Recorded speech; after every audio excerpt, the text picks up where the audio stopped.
golpe de Estado. A las 3 de la mañana, 21 minutos, la presidenta, en ese momento María Estela Martínez de Perón, fue detenida mientras el helicóptero presidencial sobrevolaba la Casa Rosada. Pocas horas después, una junta militar tomaba el control del Estado. El poder quedó en manos de 3 comandantes: Jorge Rafael Videla por el Ejército, Emilio Eduardo Macera por la Armada y Orlando Ramón Agosti por la Fuerza Aérea. Los 3 después fueron juzgados y condenados en el histórico juicio a las juntas de 1985. Pero además, ese golpe duró 7 años y 255 días y dejó 30.000 desaparecidos. Vamos a empezar con el relato cómo se vivió en cada actividad laboral. Vamos con Jorge Perlo, secretario ejecutivo de Judiciales. ¿Cómo te va, Jorge? Buen día. Buen día, Oscar. Buen día a todos ahí. Jorge, contanos, acá estamos con Dieguito Fanara, contanos, ¿qué se cuenta? Porque mucha gente ya murió, se fue. ¿Qué contaban de la época del proceso en los tribunales? Bueno, justamente, lo primero que te iba a decir cuando yo recordaba todo lo que vos decías, y bueno, yo tenía 13 años en el 76 cuando el golpe militar. Y en tribunales ingresé al Poder Judicial a fines del 85. Bueno, todavía estaba fresco muchas cosas y bueno, los compañeros nos contaban y nos transmitían lo que vivieron, la realidad que vivieron en esos años. Porque apenas se instaló el golpe, el gremio fue intervenido por un suboficial. ¿Ah, sí? Entonces, sí, fue intervenido por un suboficial. Y los compañeros tenían una cooperativa de vivienda, aprovechaban para reunirse por el tema vivienda y aprovechaban a hablar del sindicato. Apenas se instaló el golpe, hubo, bueno, aparte de la intervención del gremio, hubo compañeros de la comisión cesanteados. En ese momento el sindicato se llamaba Asociación Tribunal de Empleados. Por ahí me salté algunas cosas y después vuelvo porque sí hubo compañeros cesanteados. Con la recuperación de la democracia, el gremio luchó por la reincorporación de esos compañeros. Yo recuerdo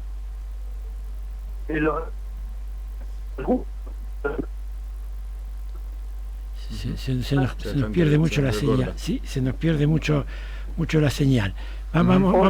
Sí, ahí te escuchamos. Se nos cae la señal. Ya dale, te escuchamos. Pues decía de que en el 83 empezaron a trabajar para reincorporarlos. Exacto. Y por ejemplo, reincorporaron a compañeros. Por ejemplo, uno de ellos fue Escalante, acá en Rosario, que después fue juez civil.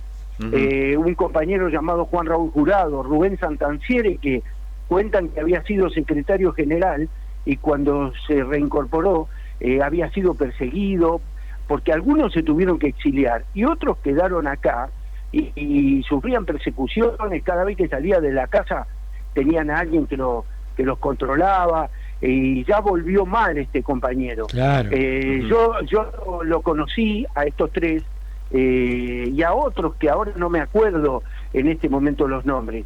Y en Santa Fe hubo 2 compañeros, Daniel Rucci y Julio Rondina. Esos 2 compañeros,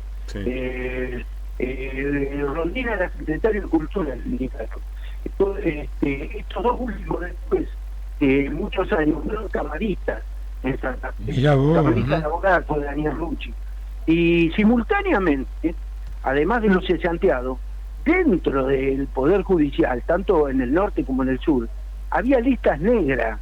Claro. Los que no fueron cesanteados y conservaron el laburo, estaban pendientes de un hilo, había listas negras, y que si estaban en la lista negra, por ejemplo, no ascendían, no podían reclamar nada, medio como que eran diríamos perseguidos conservando el trabajo. Y todos los demás tenían miedo, lógico. Seguro, y como corolario del horror, También en Rosario tenemos un compañero desaparecido llamado Roberto Borda, que trabajaba en el juzgado correccional número 2.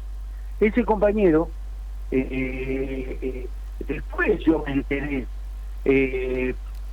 alrededor de 2010, que era secretario general anterior a mí, Juan Nucci, sí, acompañó a la familia, porque llaman a la familia del Juzgado Federal de San Nicolás para que reconozcan unas fotos con unos cadáveres. ¿Por qué? Porque ahí había unos expedientes que alguien del juzgado, no sé si fue un empleado, un secretario, los guardó, los escondió durante todos esos años de dictadura, donde por ejemplo encontraban muertos acribillados en algún lado, sacaban fotos y quedaban como NN. NN. Y esta persona guardó esos expedientes y después, más o menos cerca de 2010, 2011, Juan Nucci acompaña a la familia para reconocer, dentro de esa foto, reconocen al cadáver de Roberto Borda. Roberto Borda, así qué que barbaridad. Por allá, cerca de Pergamino, por allá fue donde lo asesinaron. Jorge, qué terrible, sí. Qué terrible. Jorge, te agradecemos mucho estos minutos, por supuesto que esto da para mucho más, pero te agradecemos mucho, vamos a tener muchos aportes. Sí, decime. Sí, me gustaría decir algo cortito. Sí.